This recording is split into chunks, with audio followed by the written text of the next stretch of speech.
people think of divorce, immediately they start thinking of a very aggressive proceeding, attorneys fighting over things, very contentious, and all of those things are not allowed in a collaborative process. I mean, Oh, um, threats and positioning and aggression and intimidation, hostility, they're not permitted in the collaborative process. And so, uh, wow.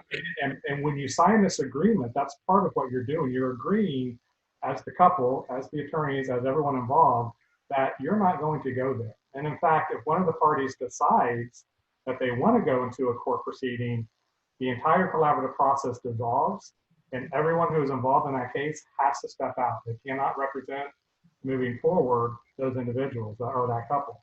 And Yeah, so, A.J., let me chime in here sure. because that's probably the one big pitfall of collaborative. What? And I just met with a consulate yesterday, and she wanted to hire, and I told her about collaborative. And when I told her this one thing, she said, "No, I don't want to lose you as my attorney, so I want to do traditional." And Huh. that is, you get really attached to your attorney, and hopefully you hired somebody that you built a really solid professional relationship with.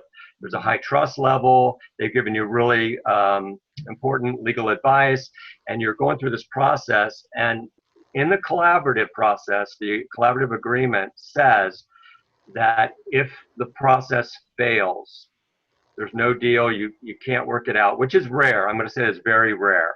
Mhm. But your lawyer has to back out.